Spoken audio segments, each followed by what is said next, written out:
नेपाल से नजदीक भी है। अरे यांको देखा मोगो गए। हाँ फिर कलकत्ता तो नेपाल से नजदीक भी है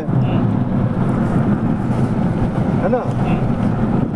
तो अब खैर ब्रिटिश लोग नेपाल नहीं आना चाहते थे, हाँ लेकिन ब्रिटिश लोग जब इंडिया ऑक्यूपाई कर रहे थे, धीरे धीरे स्लेवरी में जा रहे थे, टैक्स रिजीम ला रहे थे, तो नेपाल इनडायरेक्टली तो तराई जो रीजन है, जैसे आप आए गाड़ी से, वो तो ओपन बॉर्डर तब भी था, है ना, आज भी ओपन बॉर्डर है।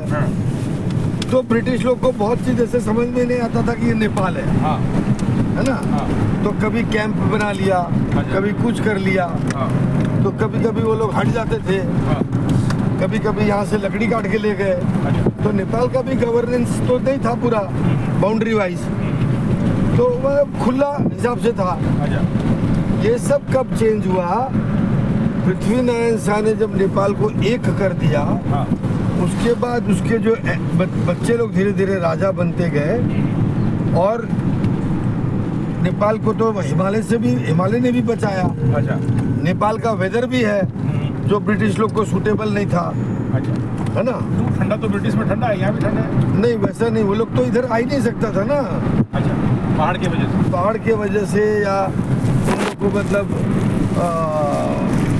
उतना नेपाल के बारे में जानकारी भी नहीं था, है ना, और भाषा भी नहीं वैसा। उन लोग तो इंडिया तो जिस तरह से एक नाइटिंगेल बोला गया है ना, और मसाला के लिए आया था, उन लोग कॉटन के लिए आया था ना इंडिया, ट्रेड करने आया था ना, ऑक्यूपाई करने नहीं आया था। ट्रेड करते करते ऑक्यूपाई किया। देखा ये लोग गधा है तो हाँ, तो नेपाल का वैसा छवि नहीं ना था। नेपाल तो क्या था भाई, किसान लोग है, खेती करता है, पहाड़ है, कुछ नहीं है यहाँ, है कि नहीं। अब वो लोग धीरे धीरे जो राजा लोग आते गए, उन लोग ने जो अपना सिस्टम बिठाया, उसके बाद ये नेपाल शाह वंश के जो राजा लोग हैं, अभी तक के राजा, ज्ञानेंद्र जो राजा है, लास्ट राजा था, वो वही वंश का है। तो इनका कंटिन्यूटी 240 इयर्स का है, एक ही फैमिली, मतलब एक ही फैमिली 240 साल से कंटिन्यू राजा है।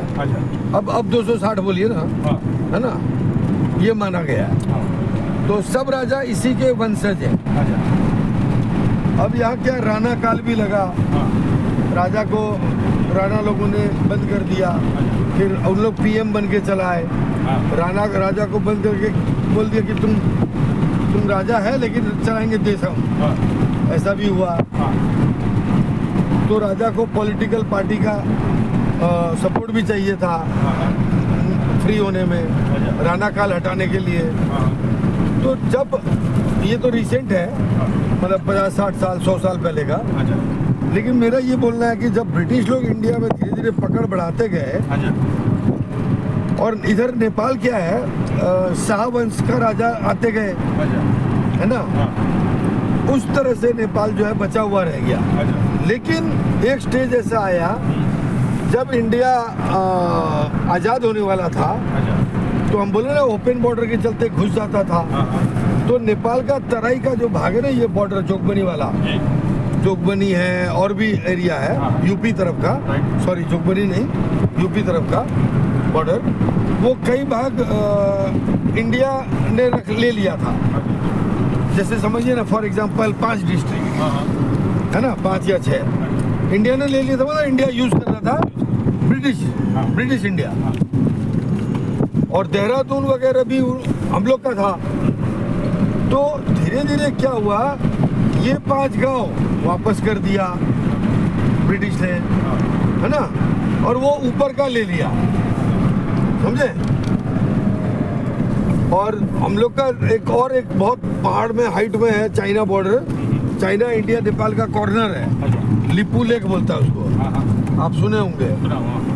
वो सब भी राजा ने बाद में इंडिया को यूज करने दिया मिलिट्री पर्पस पे। अब वो आज इंडिया ही ऑक्यूपाई कर रहा है ना। तो ऐसे करते करते छोटा छोटा बहुत रीजन है इंडिया नेपाल का, बॉर्डर डिबेट बहुत है, उसी लिए रिलेशन भी बिगड़ा है। ये ब्रिटिश लोगों ने भी किया। फिर उसी को ट्रीटी बना दिया। ट्रीटी में बना दिया कि भाई ये ट्रीटी का कितना 56 साल का ट्रीटी 56 ईयर का है या 50 ईयर्स का है, और उसमें भी ये एक्सचेंज लिख दिया। ऐसा सब है, जिसको सुगौली संधि बोलते हैं, ब्रिटिश टाइम का है। फिर इंडिया से अलग हुआ। ये सब के चलते नेपाल जो है, और नेपाल को पॉलिटिकली किसी ने लंबा चौड़ा पैसा नहीं दिया डेवलपमेंट के लिए।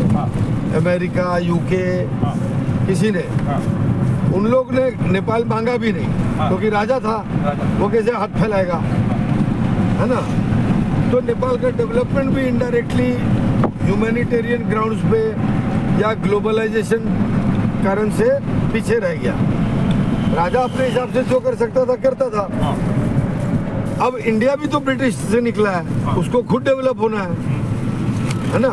तो वो भी नेपाल को ज़्यादा क्या दे सकता है, लेकिन ज़्यादा पैसा नहीं दे करके या प्रोजेक्ट नहीं दे के या डेवलपमेंट नहीं करके, इंस्टेड क्या हुआ, पॉलिटिकल इंटरेस्ट हो गया। जैसे नंबर 1 स्टेटस, तो ब्रिटेन का राजा है, नेपाल का राजा, प्रोटोकॉल एक हो गया ना, तो वो लोग आएंगे।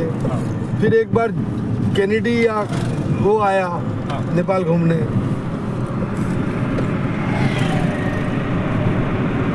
है ना। उसी तरह फिर कभी कहीं का पीएम आया, कभी जापान का राजा, फिर कभी कहीं का राजा। तो राजा राजा का प्रोटोकॉल था, लेकिन उन लोग इनविटेशन पे आता था, राजा को गिफ्ट दे दिया या राजा उन लोगों को गिफ्ट दे दिया, और नेपाल शिकार करने आता था ये लोग। रॉयल